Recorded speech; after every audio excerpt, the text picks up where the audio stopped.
There's over $2.5 trillion, let me say that again, over $2.5 trillion missing in the Pentagon, like real money, okay? And no one's talking about getting rid of it. And so, Congressman Moscowitz, I can assure you that the same vile predators that sought to steal from USAID or divert funds to terrorist organizations or sexually abuse minors like they did in the Ebola response will try to do the same thing. I want to go with this logic for a second that because there was waste, fraud, and abuse in USAID, we should get rid of it, right? Which that was the argument. I assume you would agree that in a $7 trillion budget, we could probably find, in fact, we have found waste, fraud, and abuse in every department, right?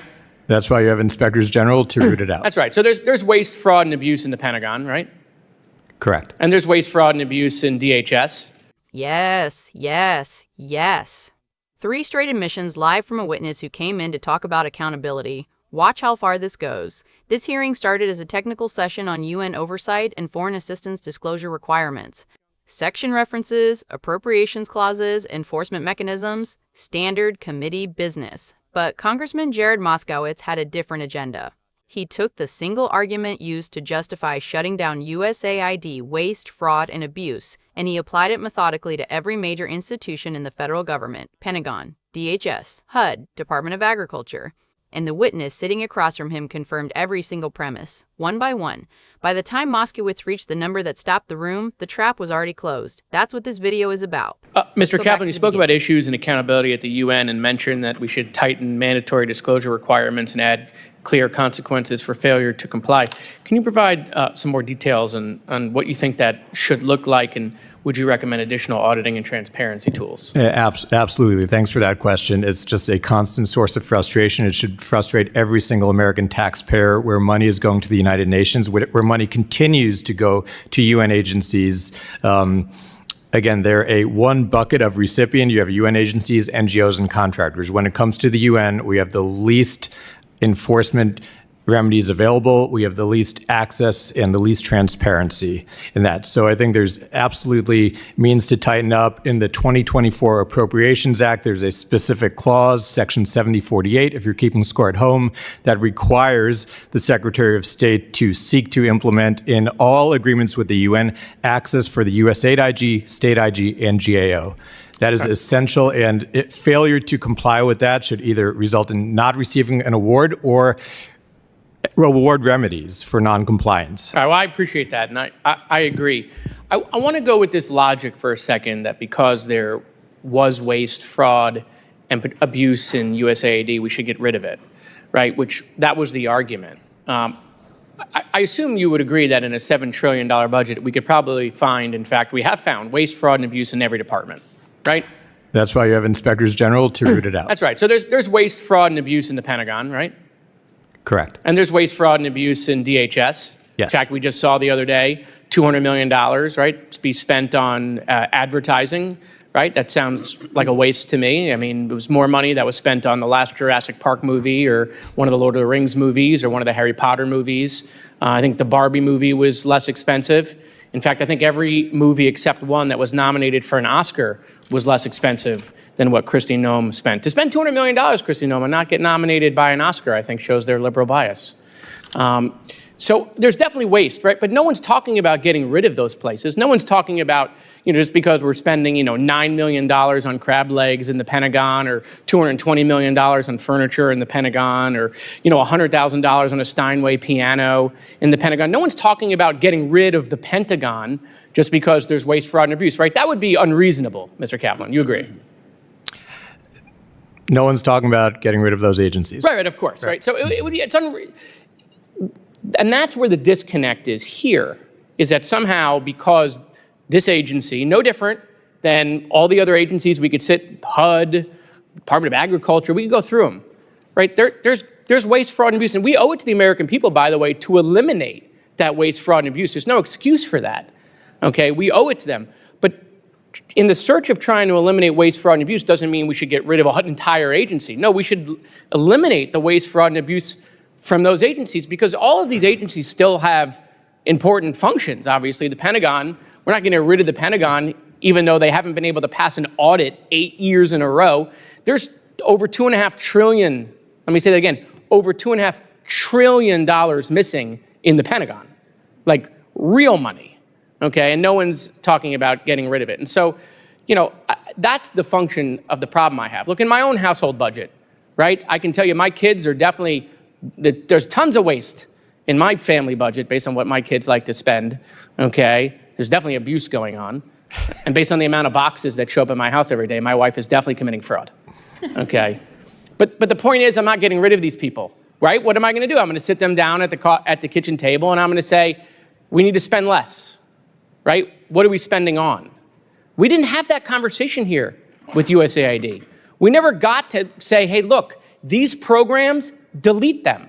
These things, get rid of them, okay? Every other agency somehow is getting that benefit of the doubt, right? We're giving that benefit of the doubt to the Pentagon. I want to end with this. Now that these functions are going to move over to the State Department, all right, Mr. Kaplan, do you think the State Department has the resources, the personnel to do all of this oversight, the grant oversight, to the capacity to handle all of this without adding more personnel to the State Department? Let me begin with this, Congressman Moscowitz. I can assure you that the same vile predators that sought to steal from USAID or divert funds to terrorist organizations or sexually abuse minors like they did in the Ebola response will try to do the same thing at state. Yeah, and look, that's all terrible. We all support, clamping down on that and getting rid of it. My question is, do you think the State Department at this juncture needs additional resources now that they have all this additional responsibility? Contrary to media reports, foreign assistance programs are not dead, and there are billions and billions and billions of dollars now being spent and administered by not only State Department, my but time is up. I'm just trying to get an answer. So, okay, yes, I'm with you. But do you now think that now that that is all moved over to the State Department, do they need more resources to limit the fraud, waste, and abuse? Because otherwise, aren't we going to wind up in the same situation where there's going to be fraud, waste, and abuse because we're not investing in that oversight? Maximum oversight is essential, and that's what we brought as the IG for USAID. And when you have billions going out in complex emergency environments and money spent overseas in areas controlled by terrorist organizations and any armed group, you need adequate staffing, people, good monitoring, and an effective IG to oversee and investigate any misuse of those funds. All right, thank you. Thank you, Mr. Chairman. That line right there. We never got to have that conversation. That is the center of this entire argument. Not that USAID was clean, not that the waste didn't exist. The argument is procedural. Every other agency gets the kitchen table. Every other agency gets the review, the list, the itemized cuts, the second chance. USAID got eliminated. And the witness sitting across from him, a man brought in specifically to talk about accountability, could not explain why the standard was applied differently here. He had no answer for that. Watch what happens when Moscowitz moves to the next question. Let me tell you exactly what just happened in that final exchange, because this is the part people are skipping past, and they shouldn't. Moscowitz asked one of the most operationally important questions in this entire hearing. Not ideological, not partisan, purely logistical. USAID is gone. Its functions are now at the State Department. Does the State Department actually have the capacity, the staff, the monitoring infrastructure, the Inspector General resources to absorb all of that without recreating the exact same problem? That was the question. And the answer began with child predators and the Ebola response. That is not an answer to that question. That is a redirect. A hard emotional redirect designed to reframe what was being asked. And when Moscowitz pushed through it, I'm just trying to get an answer, the response he eventually got was, maximum oversight is essential, which, if you strip away every other word in that answer, is essentially a confirmation that the current setup is not yet equipped to deliver it. Nobody said that out loud, but the logic is sitting right there. The justification for dismantling USAID was fraud, waste, and abuse. The replacement structure by the witness's own framing requires adequate staffing, good monitoring, and an effective Inspector General to function. And Moscowitz had already spent his entire time slot establishing that every other federal agency with documented waste, including the Pentagon, which has failed its audit 8 straight years and has over $2.5 trillion it cannot account for, received the benefit of institutional continuity. The kitchen table conversation, the chance to fix rather than eliminate. USAID apparently did not. What this hearing exposed quietly, without yelling, without a single dramatic moment that would clip well on its own, is a structural contradiction at the center of the accountability argument. If waste justifies elimination, apply that standard everywhere. If it doesn't apply everywhere, then waste was not the real justification. And if the replacement system isn't properly resourced, the problem has not been solved. It has been relocated.